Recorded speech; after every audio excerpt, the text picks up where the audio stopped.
Hey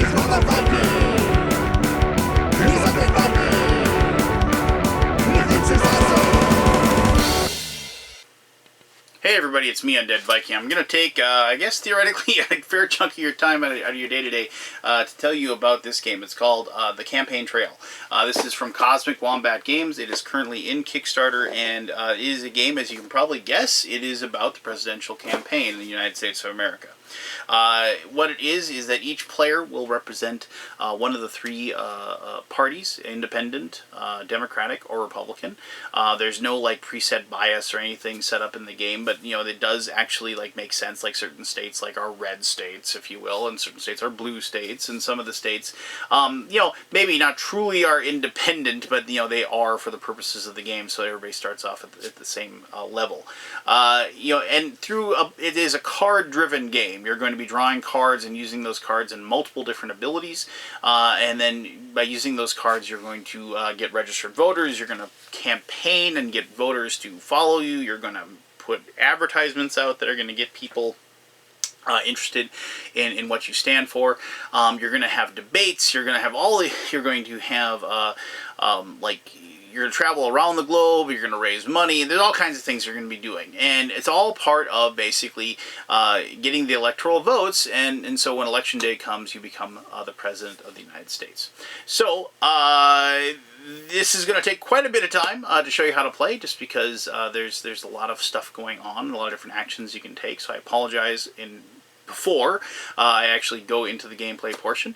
But sit through that if you can get through it, and then we'll come back here and we will, I'll tell you exactly what I really like about Campaign Trail. Alright, cool, let's do this.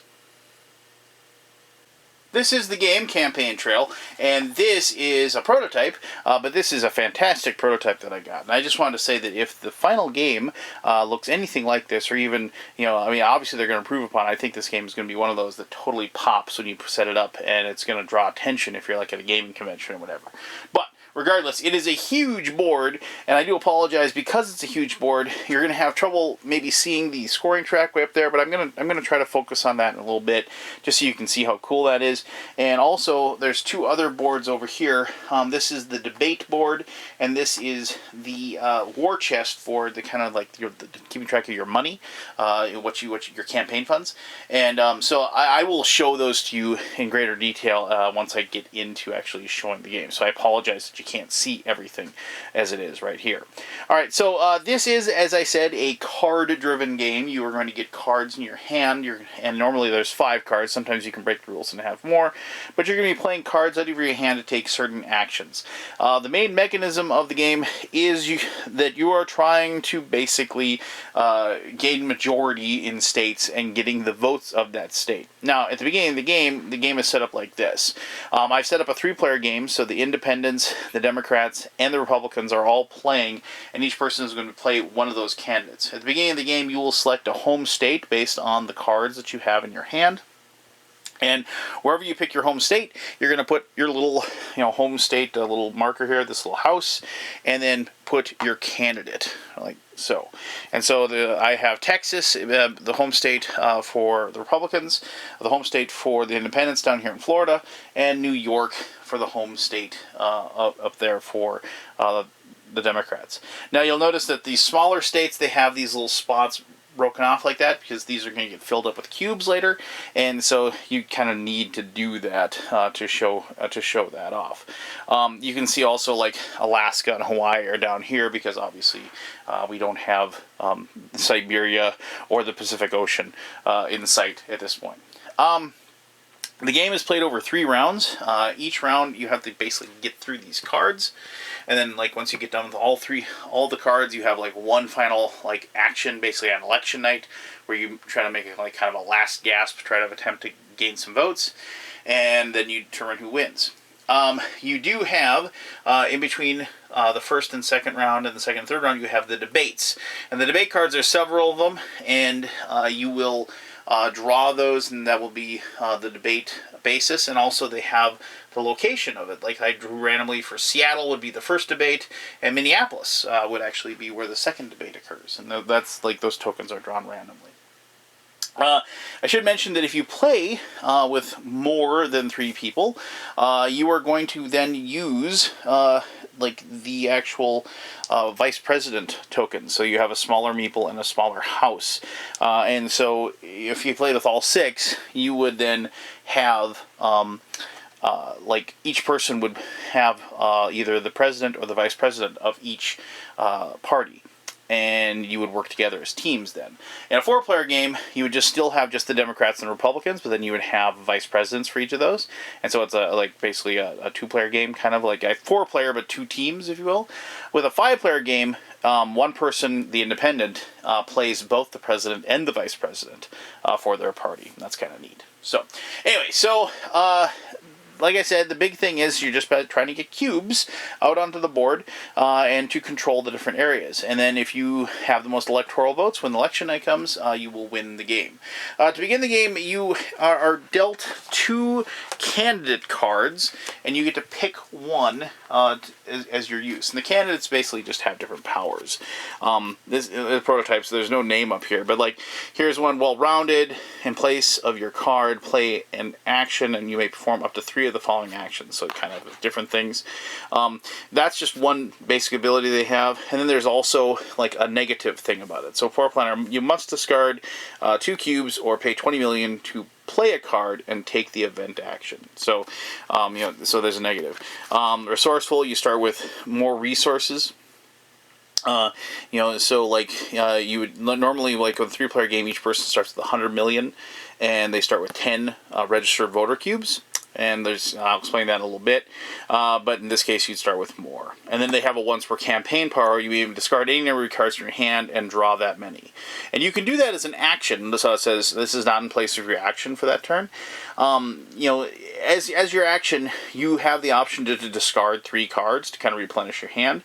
So that would be apart from it. And then like your wealthy family may pay half price for campaigning and advertising round to the nearest 10 million. And then once per campaign, you gain 20 million for each of your voters in your home state. So, media struggle. When you take an advertising action, you place 0 voters in one state per icon. So, like, normally you'd get voters, but I'll explain that in just a little bit. But anyway, regardless, there are tons of these, and so you're going to draw, you're going to get 2, and you're going to pick 1 to be what you use. So, I'm not going to really, have that effect that I'm doing in front of you. I'm just going to be kind of like a very basic method of showing the game. So just keep in mind that you're going to have a candidate card that is just going to let you break the rules or change things up a little bit. Anyway, so each person starts with 5 cards. I just dealt out 5 cards for me, so I can do... Oh, actually, this is 6. I apologize. Let me put one of these away. Okay, so I dealt out 5 cards, and so you just have these cards. And these cards are going to have different actions available. They won't have every possible action available, but they will have 4 different actions available to you that you then can use to move around the board or campaign or advertise or get money and so on and so forth. And so I'm going to kind of go through these different actions. Actions are either direct actions, which means they kind of like directly affect the board, or a lot of them are support actions, which basically set you up for actions later on that you're going to take. And so on your turn, you just either you play a card in your hand and you say which action on the card you're going to take, or you discard up to 3 cards and draw, and then you draw back up to 5. At the end of your turn, there's one thing you have to always do: you draw back up to 5 cards. And if you have 6 cards in your hand for whatever reason, you don't have to discard down to 5. That's just so there you go. Anyway, so. The big actions that you do, the support actions, are traveling, fundraising, and registering voters. And direct actions are campaigning, advertising, and the events on the card. So let me just, so I'm going to go through all the different actions you can do, and I'm going to try to find cards to represent all those actions as well. All right, so to advertise, it's pretty simple. You have to, like, here, let me show you a card. To advertise, what you're going to do is you're going to spend money, and using a card to, like, basically promote your campaign. So when you advertise, you're going to take a card, and you got to make sure that there's an icon over here, because that's, you probably can't see that, but maybe you can. Okay, see where there's an A, and you're going to see there's those 3 icons there, and those are the 3 different types of things that you can advertise. Now, not all cards, advertising cards, are going to have that. Like this one, has 2 icons on there. But regardless, what you're going to do is, for 20 million each from your war chest, what you will do is you will spend for each icon. So you can spend up to 60 million in this one if you wanted to. And then, if you'll notice the states over here that have those different icons, for each one that matches the one that you paid for, you can then place one of your registered voter cubes, just a cube, in those spots. So if I was the independent guy and I spent 20 million, and I decided I was going to spend 20 million on the first 2 icons, so I spent 40 million. What I would do then is I would look and I'd see that I'm going to get cubes then in New York. So we put one there. I get one in Indiana. So strengthening my hold in Indiana. I get one in Ohio. I get one down here in Atlanta. And one here in South Carolina. And because I spent it on the other one as well, I'm going to get one in Chicago. Now, you'll notice that I've tied in a couple of in a few of these states now. Notice how I'm tied here, and I'm tied here, and I'm tied here. Now, the tie will go to whatever, and you'll notice there's these stars here. The first star on this is the blue star. So the first tie would go then to the blue. And so the blue is going to stay in control of Illinois. And in both of these cases, it's the same. South Carolina and Georgia, the tie goes to the Republicans. However, if for some reason it was like that down in Georgia, and there's no red in that particular location, the secondary tie would then go to the independents, and they would take it Georgia in that case. So that's how you determine ties in the game. It should be noted that they also have cylinders, and if you use these are considered to be 3 voters, and so you change those in to make sure that the game doesn't get too cluttered, obviously. So then, if you want to, you can campaign. And so when you campaign, you notice that there's these little states here. Now, you can't do both in this card. You either pick advertising or campaign, or there's an event here as well.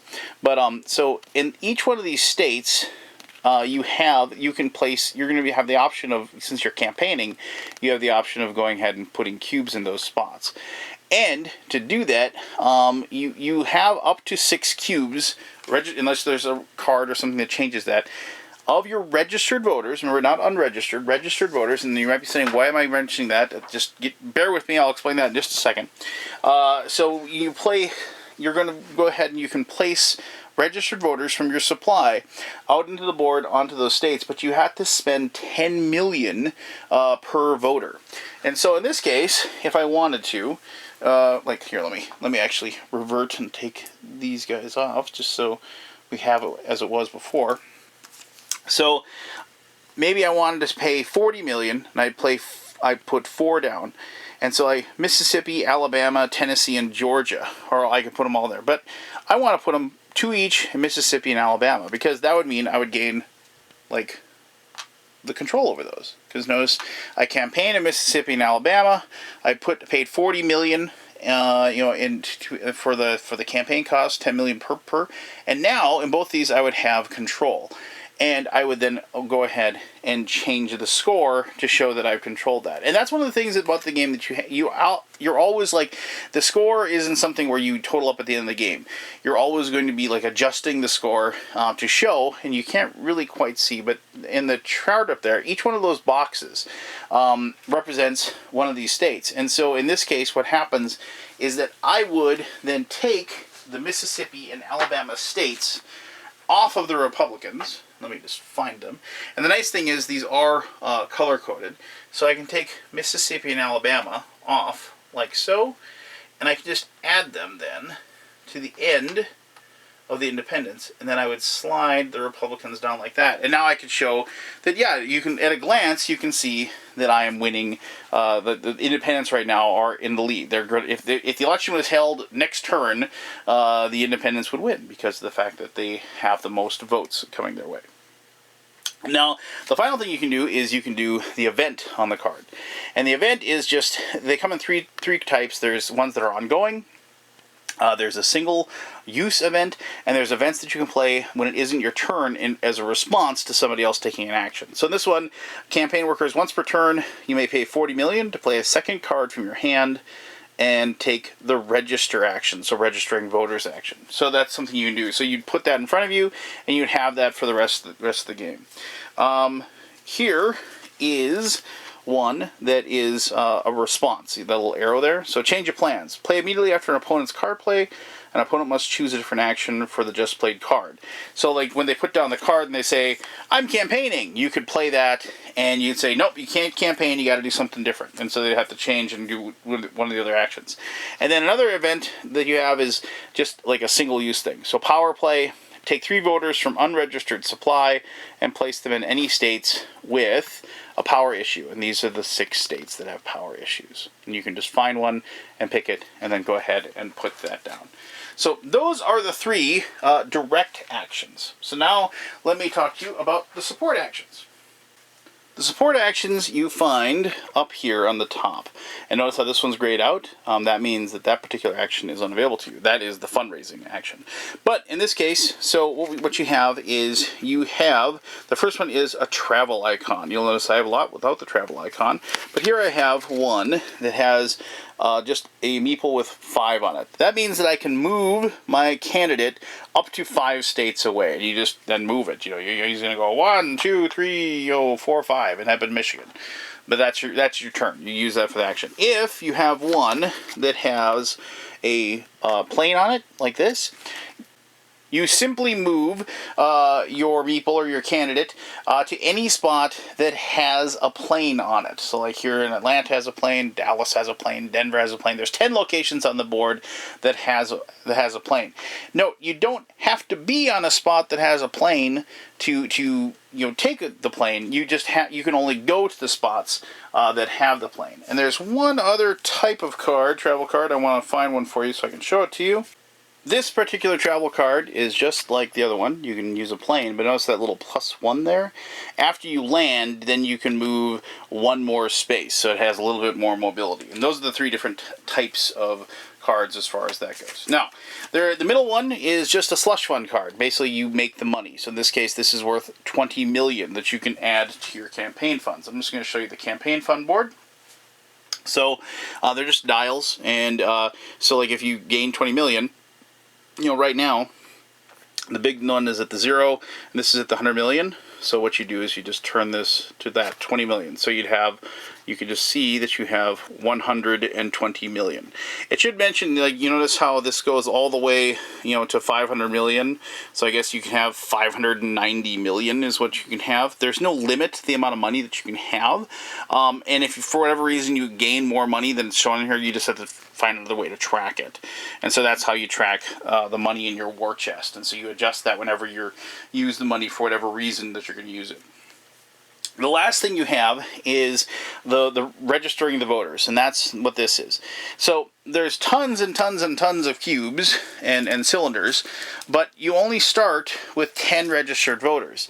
And you can only normally, unless the rules say differently, place registered voters out onto the board to show that they will be, voting for you come election time.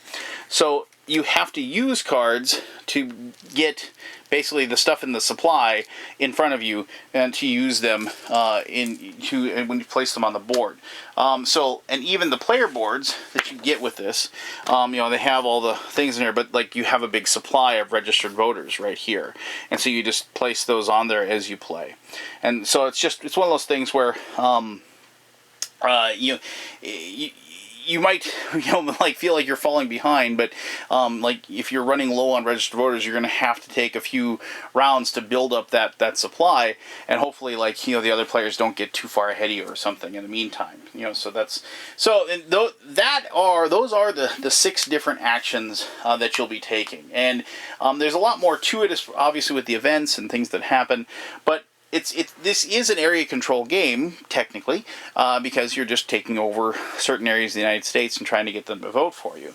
And, but it is one of those things where spatially you have to get moved around, and you have to, put yourself in the right position to make sure that you can, get things out there, and also, like, because of, of the fact that, and I just realized I forgot to mention this, I do apologize, but for the campaign action, like, here's the campaign, and then you can, campaign in these areas here. The campaign action, you have to be in one of those spots. You have to be in one of those states to actually take the campaign action. And that's why moving around the country is really important, because you got to get yourself into those spots to be able to then go ahead and put your registered voters out in those areas.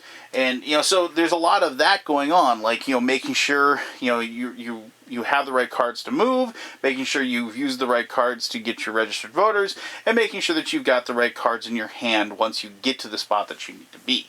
So anyway, so eventually you will get through that first deck of cards. Whenever you run out of those cards, that will signify the end of the first round, and obviously the second round as well. But everybody gets the same amount of turns, so it isn't like it just shuts off. You will then draw cards off the second deck to make sure that people will get, if needed, to make sure everybody has the same amount of time. And then you will go into the debate phase at the end of both the first and the second rounds. When you debate, all of the meeples then go to the spots. So, like in this case, all of the candidates will go to Seattle. And if you are playing with vice presidents, the vice presidents will debate during the second. So they don't move. You don't have to worry about them in this case. So they'll go to Seattle, and you'll notice that the debate has each of these has a theme. And it says national security and social and human rights is going to be the theme of this debate. And so you will get out, and I'll just make sure that I get this out now to show you. You take this card, the debate card, and you place that right there. And so you can see there that there's all these different debate topics, and that's there. And you will see that in these particular ones, this one, airport security, drug policy, military presence, nuclear safety, is this. And then the other part of the board will be same-sex marriage, reproductive rights, gender bias, and civil unrest. And so what happens is that hopefully, and I have no idea if I have the right cards right now, but hopefully you've made sure that you've had cards in your hand that on the bottom they have these icons will match up with the same ones that are on there.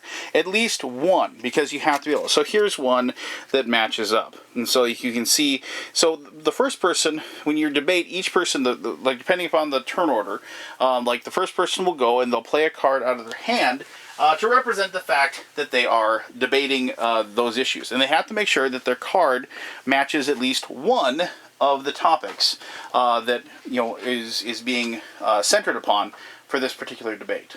And but that will soon change depending upon what the cards played. Because if you've watched presidential debates, you know that even though they try to stay on task, they can what's called following the rabbit trail. Things will alter and switch up on you. So I'm just going to grab a few cards here just so I can represent this pretty easily.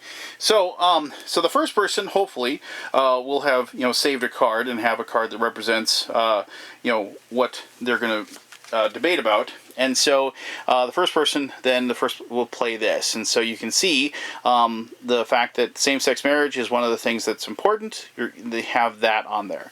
And so each one of those you're going to place a cube on. And so in this case, same-sex marriage. But you'll notice that this particular candidate wanted to talk about the trade imbalance, which is this. and I also want to talk about unemployment. And so, and if you want to, you could try to like debate and say what you want, but you don't have to. So you can say, just I want to talk about same-sex marriage, but what about our trade imbalance and also the unemployment that we have? And so you'll go like that. Now, the next player, when they go, they have the option of following what the debate's supposed to be about, but they can then replace cubes on those spots as well. Now the thing is that you'll notice that there are you'll see states in these locations, and if you guessing that the person who wins the debate is going to get more voters in those states, you would be absolutely correct. And so somebody might want to try to back that up. So like the next person does the rebuttal, and so they follow the actual spirit of the debate. So let's say, the Republican, did, reproductive rights and civil unrest, like so. And then, let's see here. Let me find one real quick here. Here's a good one. And then the Democratic candidate follows up. And notice how they're following this, and there's like ×2, so they're going to place 2 cubes in that one. And then they have this is gender bias. And so we're going to go ahead and place 2 on reproductive rights and 1 on gender bias. And so that would be the first round of the debate. So for the second round, you don't go back to the first player. The first player gets, like the next player in line, then gets to follow the debate. Now, once again, you can follow as I said, the rabbit hole here, and you can go off in your own direction. So the first person, notice that we talked about the trade imbalance. Well, they want to be able to go against that. So they're going to say, I want to talk about the trade imbalance, but also you'll notice that there is gun control on there as well. And so remember, the second player was the Republicans, and so they go like that and that. The third player was the Democrats. They follow up with the gun control with one of these. You notice that there is that ×2, and that's in national debt. And so they rebut about the gun control, and then talk about the national debt. And the final round, maybe the independent says, okay, fine, I'll talk about gun control. But I'm also going to talk about the healthcare reform and entitlements. And so they would take their last 3 like so. So gun control, healthcare reform, and entitlements. And that would signify the end of the debate. So now you have all these cubes out there, and you have to figure out who won. The first thing you have to do to determine who wins the debate, and let me just show you here. Let me move this up a little bit so you can see a little bit better. You're going to remove any cubes that all of the people are represented on there, like in equal numbers.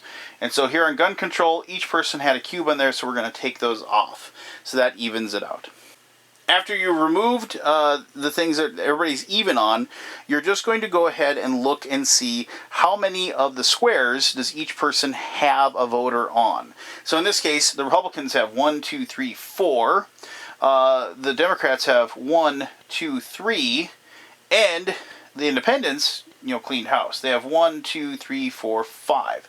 So they had 5 of their key points that they talked about, and because of that, what they're going to do is, depending upon the region and where the debate took place in Seattle, you're going to you get 3 cubes from the unregistered voters. You don't have to register them, and you get to place them in any of the states that you want. So in this case, like you could go, I'm going to put 2 up here in Washington. I'm going to put 1 down there in New Mexico, or whatever. And so you're going to go ahead and get those to place. Now, after that's done, you're going to go ahead and resolve for each voter, because each cube is a voter. For each voter that's remaining on the debate card, you place 1 voter of the corresponding party in the states containing the issue that token is on. And so for each one of these, you're going to that's where the state behind it takes place. And so you're going to go ahead and, once again, unregistered voters, not registered voters, you're going to go ahead and each person is going to be able to take, and so for social and for same-sex marriage, there is Massachusetts, Connecticut, and Alabama. So in that particular case, both the Republicans and the Independents would get one extra voter in each one of those spots. So you can see where the rabbit holing is a little bit funky and weird and goofy, but it serves a really good purpose, and it allows you as the player to, make it so that you have all kinds of things going on. And if you play your cards right, after the debate, you're going to have a ton of new voters out all over the states that can only help you in the long run. So, and the debates are probably like my favorite part of the game. So, all right. So then you after you finish the debate, you just put it off to the side, and then you start off with round 2 and you continue.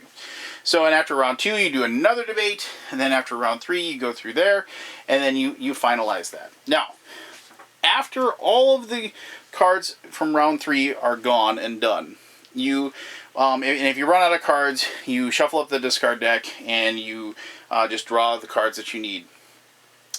You reset the turn order, so the player or the party that has the most electoral votes will go first, and then election day occurs, and then it's one more round, and what it is each person will take a card, put it face down in front of them, and then they will pick the action that they want, and by having a token that will have like the action, whether it's advertising or campaigning or whatever, and they put that on top, and then everybody reveals that at the last time, and then so everybody then simultaneously shows each card. The cards are revealed simultaneously, resolved in turn order, and for every voter that's placed on the board during election day, an additional voter is placed in that same location from the unregistered supply. So basically you're getting a double bonus for each particular card.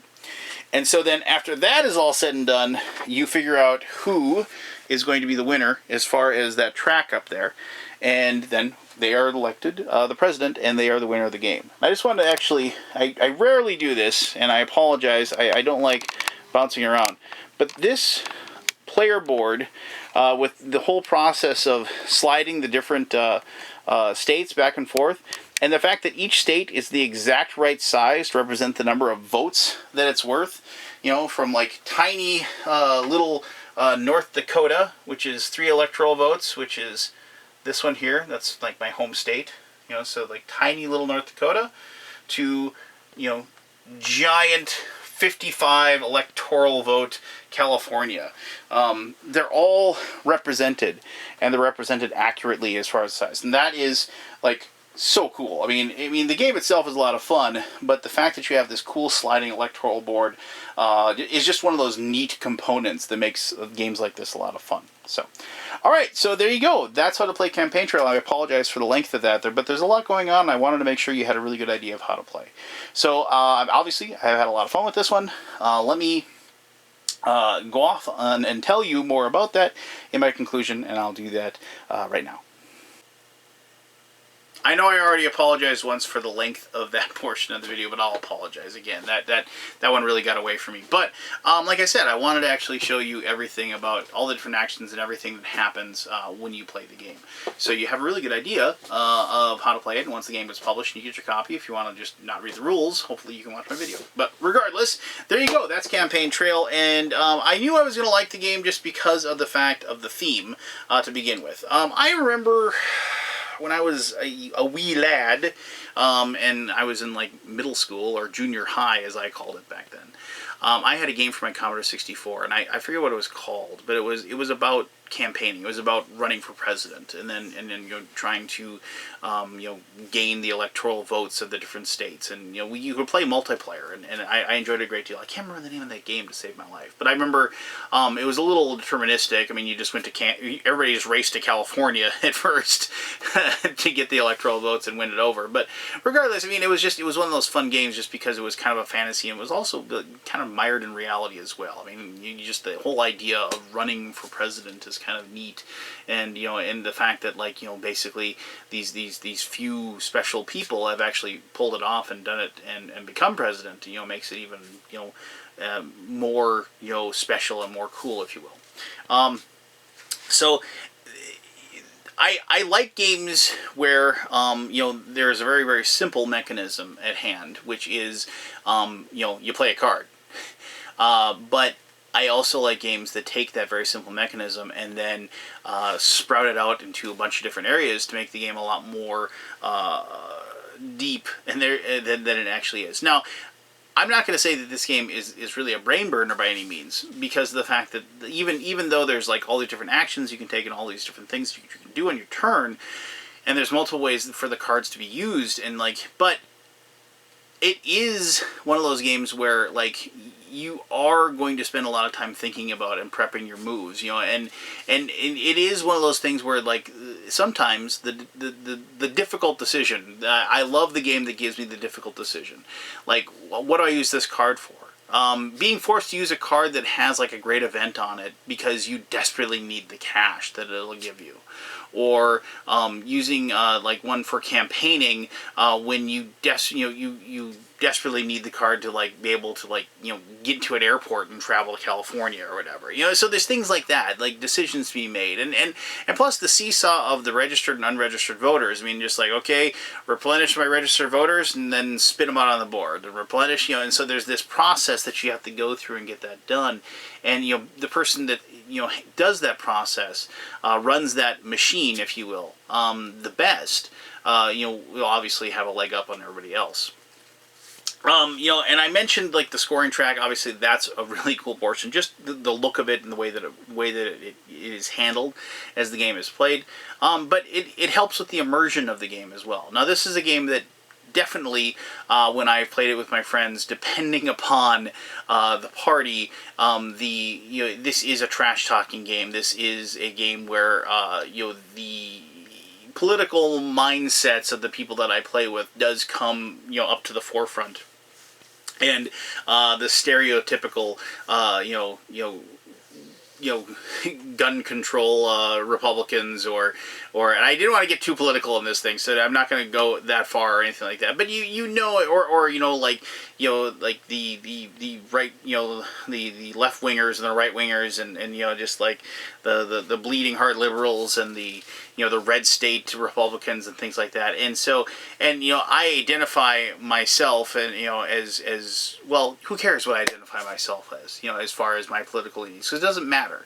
But this game makes you talk like that. It makes you like kind of go to those stereotypes, which you probably shouldn't. But it's a game and it's fun, and it is for even the briefest moments. Like, to even if you do not have a political lean that is one that you have to represent technically or sort of, it is fun to be that character for a while, because that's all it is. It's a character. It's something that you're created, and definitely the way that my friends have ended up playing the game is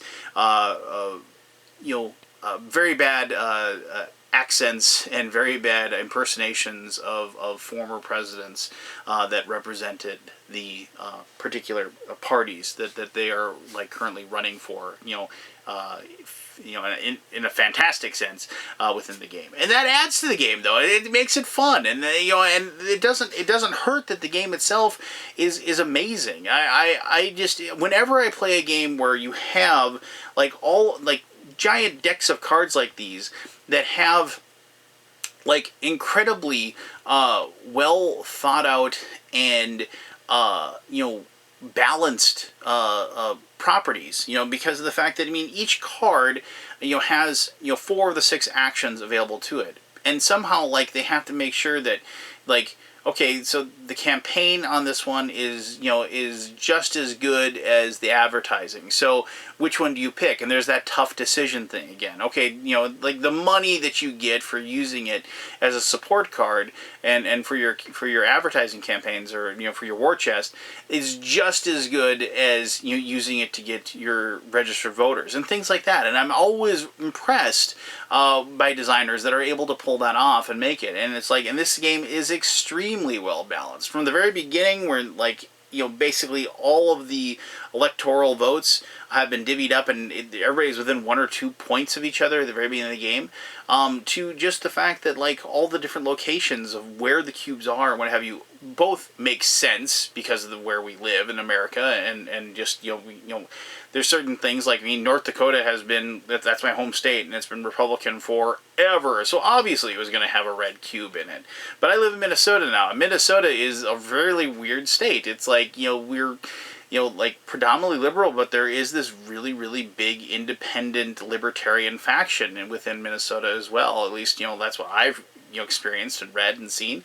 And so that's why it's an independent state and things like that. And so I'm impressed that they maintained like a very realistic game for where we live and in the United States, but also maintained the balance as well. So, I mean, it's just, all those things just make the game a heck of a lot of fun to play. And, for it, I'm not going to say it's a perfect simulation of the whole process of running for office, but it does let you, for an hour and a half to 2 hours or so, pretend to be. And I'll say this, when you play the team game and you have, like your vice president and your president working together, and you're kind of, like they're playing off of each other, and sometimes even kind of a little bit of friction, like, no, you moron, you need to go over to Massachusetts and campaign, things like that. It does, it's like, I've got the worst running mate of all time, stuff like that. I mean, it's things like that, moments like that within the game, that I remember, like going back, man, last Friday that game was awesome. We did this, that, and the other thing. And like, on the last turn or whatever, I was able to get those extra voters in Nevada, things like that. And like, and it makes for a game that lives on in my mind long after I played it. And so, there you go. I mean, for strict nuts and bolts, if you strip the theme off the game, which I don't think you really can in this case, this is an area control Euro that's driven by card mechanisms. But it isn't that. I say for a lot of like the strategic and Euro games that I review, I say that like you could rip the theme out of this and you could be anything. Well, I guess technically you could make this about voting on the planet Xenon too or something, or whatever. But they obviously wanted to make a very, very good strategy game based upon running for office. And like from what I understand, this game's been in development for like 3-4 years, and they've done a heck of a good job, both in the play style, the mechanisms, the presentation, and just flat out fun. So there you go. So there you go. That is Campaign Trail. If you have any questions about the game, please ask away. I'll be happy to answer those to the best of my ability. I really appreciate you taking the time to watch this longer video, and if you got through it, good for you. So until next time, I'm the Undead Viking, and I'm telling you to have yourself one heck of an awesome day. All right.